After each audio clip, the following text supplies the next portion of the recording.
फर्ज कीजिए मेरे पास एक सोडियम क्लोराइड मॉलिक्यूल है, सोडियम क्लोराइड, और ये आपको मालूम है कि इसमें अगर मैं पीरियोडिक टेबल देखूं तो सोडियम जो है वो एक एल्कली मेटल है, एल्कलाई मेटल है, और इसके पास एक वैलेंस इलेक्ट्रॉन है, ये ग्रुप 1 एलिमेंट है। तो ये क्या करेगा, ये अपना एक इलेक्ट्रॉन किसी को देना चाहेगा, और क्लोरीन जो है वो बहुत ज़्यादा इलेक्ट्रोनेगेटिव है, हैलोजेंस में शामिल है, इसके पास 7 इलेक्ट्रॉन है वैलेंस शेल में, और ये एक इलेक्ट्रॉन जकड़ के आर्गॉन जैसा बनना चाहेगा ताकि ये स्टेबल कंडीशन में आ जाए, और इसके 8 इलेक्ट्रॉन्स आउटर मोस्ट शेल में पूरे हो जाएं। ये सब बातें हम केमिस्ट्री की प्लेलिस्ट की जो हमने शुरू की वीडियोस की थी उनमें बता चुके हैं। तो सोडियम जो है वो एक इलेक्ट्रॉन लूज करना चाहेगा, क्लोरीन जो है वो बहुत शिद्दत से एक इलेक्ट्रॉन लेना चाहेगा। तो नतीजा क्या होगा, इलेक्ट्रॉन लूज करने के नतीजे में सोडियम पर +1 चार्ज आ जाएगा, और इलेक्ट्रॉन गेन करने के नतीजे में क्लोरीन पर -1 चार्ज आ जाएगा। और क्योंकि ये एक आयोनिक बॉन्ड है, लिहाजा ये जो एक्सचेंज ऑफ इलेक्ट्रॉन है ये कंप्लीट होगा, यानी कि सोडियम से एक इलेक्ट्रॉन निकल जाएगा और क्लोरीन के पास चला जाएगा, और इनका आपस में कूलम्ब फोर्सेस की वजह से एक बॉन्ड बन जाएगा। तो हम ये कहेंगे कि ये एक आयोनिक बॉन्ड है, और ये जो कंपाउंड है ये एक आयोनिक कंपाउंड है। ये बहुत सादा सी और आसान सी सिचुएशन है, लेकिन कुछ सिचुएशंस ऐसी होती हैं जो इतनी सादा या कट एंड ड्राई टाइप की नहीं होती। मिसाल के तौर पर H2O की अगर मैं बात करूं तो उसमें एक ऑक्सीजन मॉलिक्यूल होता है जो 2 हाइड्रोजन एटम्स के एक ऑक्सीजन एटम होता है जो कि 2 हाइड्रोजन एटम्स से जुड़ा हुआ होता है, और ऑक्सीजन क्योंकि बहुत ज्यादा इलेक्ट्रोनेगेटिव है, यूं कहें कि ये 3 सबसे ज्यादा इलेक्ट्रोनेगेटिव एलिमेंट्स में नाइट्रोजन, ऑक्सीजन और फ्लोरीन में से एक ऑक्सीजन है। तो ऑक्सीजन बहुत ज्यादा इलेक्ट्रोनेगेटिव एलिमेंट है, और इस पर्टिकुलर केस में हाइड्रोजन जो है, हम अगर उसकी बात करें तो ये उससे एक इलेक्ट्रॉन को अपनी तरफ बहुत ज्यादा खींचेगा। अगरचे ये आयनिक बॉन्ड नहीं होगा, लेकिन फिर भी इसमें oxygen side of the atom जो है उस पर बहुत इलेक्ट्रॉन उस पर ज्यादा करीब रहेंगे। तो इस पूरे अफेयर में, इस पूरे मॉलिक्यूल में ऑक्सीजन पर पार्शियल नेगेटिव चार्ज होगा, और हाइड्रोजन के इन दोनों एटम्स में से हर एक पर पार्शियल पॉजिटिव चार्ज होगा। तो इलेक्ट्रॉन शेयरिंग की वजह से ये दोनों आपस में बने रहेंगे, और फिर वाटर में आपको मालूम होगा कि हाइड्रोजन बॉन्डिंग भी होती है, जो कि के बारे में हम पढ़ चुके हैं।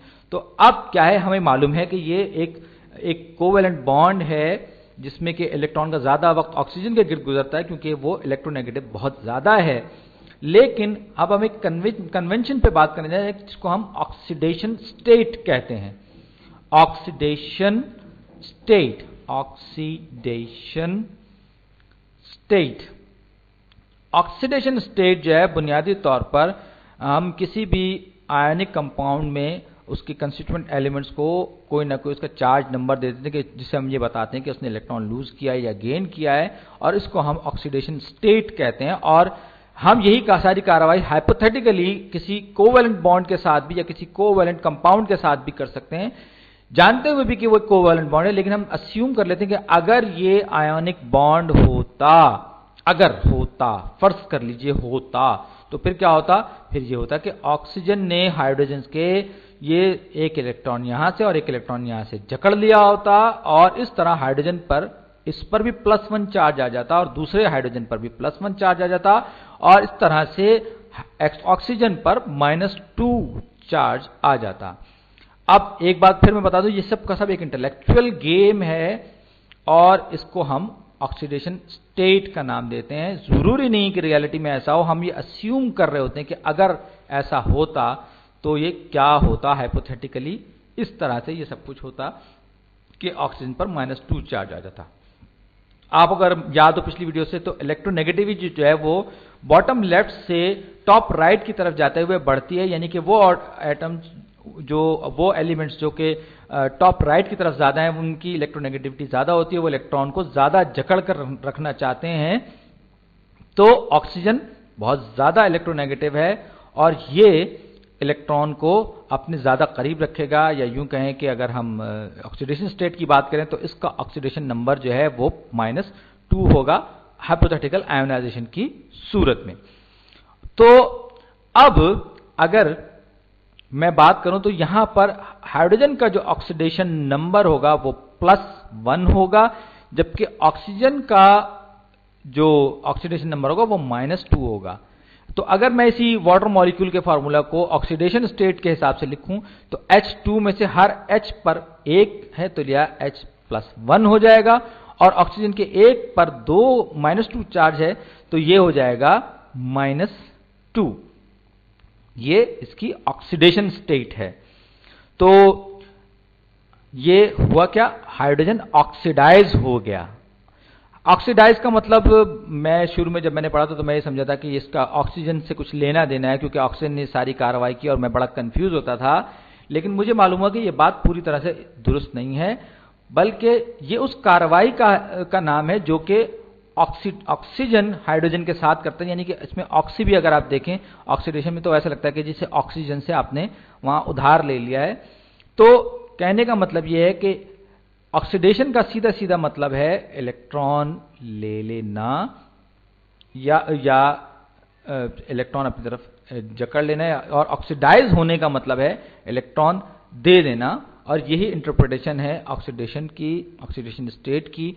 और अब मिसाल के तौर पर मैं अगर इसी एग्जांपल को थोड़ा सा तब्दील कर लूं ऑक्सीडेशन के हवाले से, तो हाइड्रोजन फ्लोराइड का एक मॉलिक्यूल है मेरे पास जिसमें कि हाइड्रोजन और फ्लोरीन के दरमियान कोवैलेंट बॉन्ड है। शुक्र है कि मैंने फ्लोरीन को Fl लिखने की जो मेरी खराब आदत थी उससे छुटकारा पा लिया है।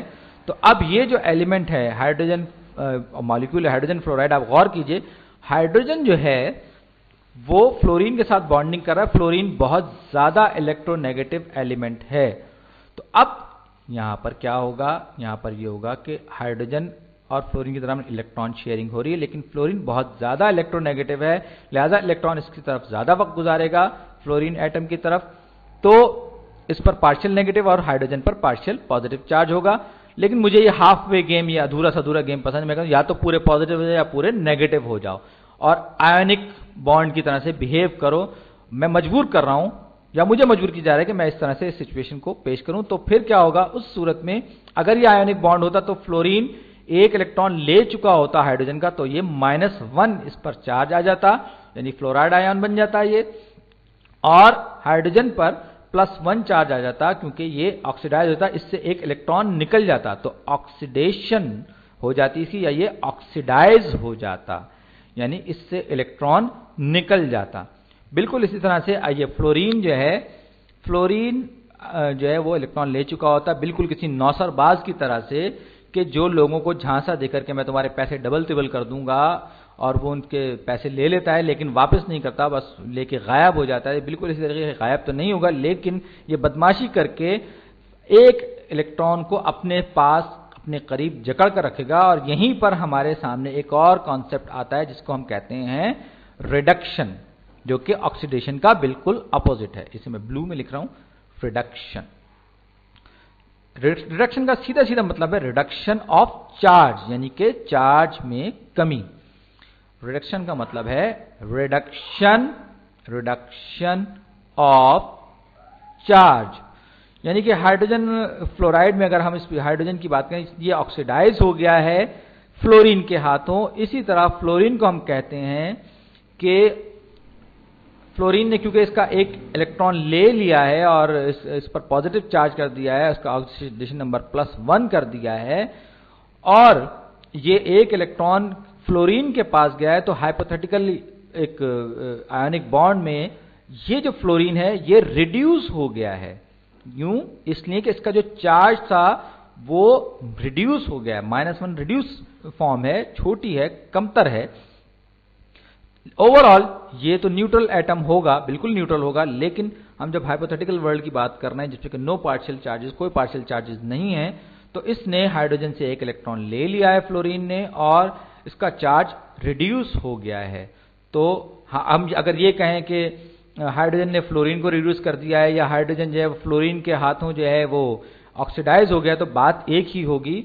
तो इसको हम यूं भी कह सकते हैं कि रिडक्शन का जो मतलब है वो ये है कि ये एक इलेक्ट्रॉन इसके पास से, आप यूं कहें एक चार्ज जो है वो इसके पास से चला गया। अब यही बात बाज टेक्स्ट बुक्स में लियो सेज गर, लियो द लायन सेज गर, गर यानी कि शेर गुर्राता है। तो लियो शेर, लियो का मतलब हुआ losing electrons, losing electrons is equals oxidation, यानी कि इलेक्ट्रॉन निकल गया तो ऑक्सीडेशन, और gaining electron is equals reduction, यानी कि इलेक्ट्रॉन ले लिया तो रिड्यूस हो गए। इस छोटे से मुहावरे, बेमतलब मुहावरे के जरिए आप बड़ी आसानी से याद रख सकते हैं कि ऑक्सीडेशन का मतलब क्या है और रिडक्शन का मतलब क्या है। आपको इनका मतलब बड़ी आसानी से इस छोटी सी बात से समझ में आ जाएगा कि लूजिंग इलेक्ट्रॉन का मतलब ऑक्सीडेशन है और गेनिंग इलेक्ट्रॉन का मतलब रिडक्शन है। तो अब हम पीरियोडिक टेबल पर एक बार फिर जाएंगे और ऑक्सीडेशन स्टेट्स पर बात करेंगे। तो बेशतर मॉलिक्यूल जो हैं, ये जो यहां पर हैं, ये भी हम बहुत पहले, ये सब के सब ये अल्कलाई और अल्कली मेटल्स हैं। ये सब के सब इनके पास एक एक्स्ट्रा इलेक्ट्रॉन होता है वैलेंस शेल में और ये उसको निकाल बाहर करना चाहते हैं, लिहाजा इनका जो ऑक्सीडेशन नंबर होगा वो +1 होगा। इसका मतलब ये हुआ कि ये ज्यादा आसानी से इलेक्ट्रॉन देने वाले हैं, जैसे कि सोडियम क्लोराइड में सोडियम है मेरे पास और इस पर ये प्लस चार्ज आ जाता है इलेक्ट्रॉन देने की वजह से। तो ये इनकी एक और खासियत को जाहिर कर रहा है ऑक्सीडेशन नंबर। और ये सारे के सारे अल्कली मेटल्स के लिए सही है। हाइड्रोजन अलबत्ता एक स्पेशल केस है जिसको हम अल्कली मेटल्स में नहीं रखते। ये बाज मर्तबा जो है ये ज्यादा इलेक्ट्रोनेगेटिव हो जाता है, या इसको हम इसको हैलोजेंस की तरह से ट्रीट कर रहे होते हैं, क्योंकि इसके पास सिर्फ एक इलेक्ट्रॉन है। ये वो इलेक्ट्रॉन ले भी सकता है या दूसरा इलेक्ट्रॉन लेकर ये अपना सबसे बाहर वाला जो ऑर्बिट है उसको कंप्लीट भी कर सकता है। तो ये दोनों तरह का काम कर सकता है, यानी कि इसकी डुअल प्रॉपर्टी है, इलेक्ट्रॉन गेन भी कर सकता है और इलेक्ट्रॉन लूज भी कर सकता है। मिसाल के तौर पर ये अल्कली मेटल्स जो हैं, इनमें से अगर फर्ज कर लीजिए मैं लिथियम लूं, लिथियम को मैंने हाइड्रोजन के साथ कंपाउंड बनाया, लिथियम हाइड्राइड बनाया, तो उसमें क्या होगा, उसमें लिथियम जो है वो बहुत कम इलेक्ट्रोनेगेटिव है, हाइड्रोजन के मुकाबले में ये एक इलेक्ट्रॉन देना चाहता है, तो और हाइड्रोजन के मुकाबले में ज्यादा इलेक्ट्रोनेगेटिव है, तो लिथियम इस रिएक्शन में इस पर +1 आ जाएगा और हाइड्रोजन जो है वो इसका इलेक्ट्रॉन लेकर अपना आउटर मोस्ट शेल कंप्लीट कर लेगा ताकि ये इसकी कॉन्फ़िगरेशन हीलियम जैसी हो जाए। तो हाइड्रोजन पर -1 हो जाएगा। अब आप गौर कीजिए कि यहां पर अगरचे हाइड्रोजन जो है वो ज्यादातर इलेक्ट्रॉन लूज करता है, लेकिन यहां पर इसने गेन किया, इसने लिथियम को ऑक्सीडाइज कर दिया, जबकि ये खुद वो इलेक्ट्रॉन लेकर रिड्यूस हो गया, यानी कि इस स्पेशल केस में हाइड्रोजन रिड्यूस हो गया और इस पर जो ऑक्सीडेशन नंबर है वो -1 हो गया। तो इस पूरे मॉलिक्यूल का ऑक्सीडेशन स्टेट्स का सम कितना होगा, वो होगा 0, क्योंकि ये एक न्यूट्रल आयन है। 0 न्यूट्रल एटम है, सॉरी न्यूट्रल एटम है, तो इसका ऑक्सीडेशन नंबर 0 होगा। तो इन जनरल हम ये कह सकते हैं कि जो भी न्यूट्रल मॉलिक्यूल हैं उनका जो सम होता है या मजमुआ होता है ऑक्सीडेशन नंबर्स का, वो 0 होता है। न्यूट्रल कंपाउंड, चलिए मॉलिक्यूल नहीं मैं कंपाउंड कहता हूं कि अगर कोई कंपाउंड न्यूट्रल है, न्यूट्रल कंपाउंड में ऑक्सीडेशन स्टेट्स जब ऐड करते हैं तो उनका जो टोटल नंबर होता है वो ऐड टू 0, यानी कि वो जमा जब करते हैं तो एंड रिजल्ट हमारे पास आता है तो वो 0 होता है न्यूट्रल कंपाउंड्स में या न्यूट्रल मॉलिक्यूल्स में। अब कुछ मॉलिक्यूल्स ऐसे भी हो सकते हैं कि जिन पर कुछ चार्ज हो, पॉजिटिव या नेगेटिव। मैं एग्जांपल देता हूं हाइड्रोजन OH की, हाइड्रोक्साइड की, OH- आयन की। जाहिर बात है कि जब किसी मॉलिक्यूल पर चार्ज होता है तो हम उसे रेडिकल या आयन कहते हैं। तो मेरे पास एक हाइड्रोक्साइड OH- आयन है। OH- का मतलब है कि इस पूरे मॉलिक्यूल पर ओवरऑल एक नेगेटिव चार्ज मौजूद है, और आपको पता है कि हाइड्रोजन के मुकाबले में ऑक्सीजन बहुत ज्यादा इलेक्ट्रोनेगेटिव होता है, लिहाजा ये इसका एक इलेक्ट्रॉन अपनी तरफ खींच लेगा, इस पर प्लस चार्ज ले आएगा। और क्योंकि ऑक्सीजन के टिपिकल जो है ऑक्सीडेशन स्टेट -2 होती है, लिहाजा इसका मतलब क्या होगा, इसका मतलब ये होगा, जैसे कि हम पहले भी देख चुके हैं वाटर मॉलिक्यूल में इसके पास -2 है, क्योंकि ये इलेक्ट्रॉन्स को जकड़ के रखने की ज्यादा रखता है, 2 इलेक्ट्रॉन्स जकड़ेगा, तो ये इस पर -2 इसका ऑक्सीडेशन नंबर होगा। और ओवरऑल क्योंकि -1 इस पे पूरे मॉलिक्यूल पर चार्ज है, तो -2 +1 जो है वो -1 हो जाएगा, यानी इस मॉलिक्यूल का ओवरऑल जो चार्ज होगा वो -1 होगा। ऑक्सीडेशन स्टेट्स जो हैं उनका जो मजमुआ होगा वो -1 होगा।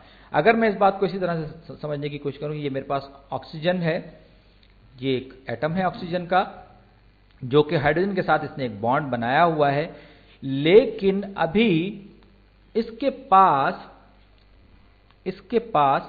अभी एक, समझ लीजिए कि एक जगह खाली है, या ये समझ लीजिए कि ये एक इलेक्ट्रॉन जो है ये हड़प करना चाहता है। अभी इसके पास एक वैकेंसी मौजूद है, यानी एक का खा लिया और दूसरा मजीद खाने की इसमें गुंजाइश है, तो ये -1 ओवरऑल जो है इस पर जो है रिडक्शन इसकी स्टेट होगी, या इसकी ऑक्सीडेशन स्टेट जो होगी इसकी ओवरऑल तो 1 होगी, लेकिन इस पर -2 चार्ज होगा।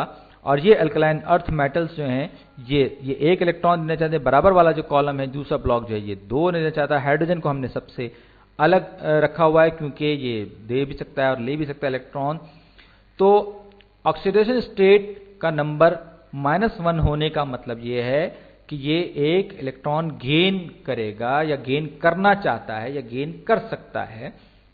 जैसे कि क्लोरीन, ब्रोमीन, आयोडीन वगैरह हैं, ये इनके क्लोराइड आयन्स वगैरह अगर बनते हैं तो ये ज़्यादा इलेक्ट्रॉन लेने की ख्वाहिशमंद होते हैं, लिहाजा इनके जो है हम ये कह सकते हैं कि ये इनके जो रिडक्शन नंबर्स हैं वो इनके जो ऑक्सीडेशन नंबर है वो नेगेटिव में होंगे। तो अब हैलोजेंस पे मैं बात मजीद आगे बढ़ाऊंगा। ये जो हैं इनके पास आउटर मोस्ट शेल में 7 इलेक्ट्रॉन्स होते हैं और इनकी ऑक्सीडेशन स्टेट -1 है, जो बात मैं पहले कह चुका हूं कि ये सब के सब जो हैं ये लेना चाहते हैं। इसी तरह ये ऑक्सीजन और इसके नीचे जो एलिमेंट्स है वो 2 इलेक्ट्रॉन्स लेना चाहते हैं, यानी कि इनकी ऑक्सीडेशन नंबर -2 होगा। इसी तरह आगे चलकर मैं और ऐसे एलिमेंट्स के बारे में बात करूंगा जिनकी एक से ज्यादा स्टेट्स हो सकती हैं, ऑक्सीडेशन स्टेट्स हो सकती हैं। जैसे कि अभी हमने हाइड्रोजन के बारे में देखा कि बाज़ जगहों पर जो है इसकी ऑक्सीडेशन स्टेट जो थी वो -1 थी और बाज़ जगहों पर इसकी +1 थी। और ऑक्सीजन की जैसे हमने बात अभी कर रहे हैं, तो कहने का मतलब ये है कि अब मेरा वीडियो का टाइम खत्म हो रहा है, बाकी जो डिस्कशन है इस बारे में वो मैं बाद के लिए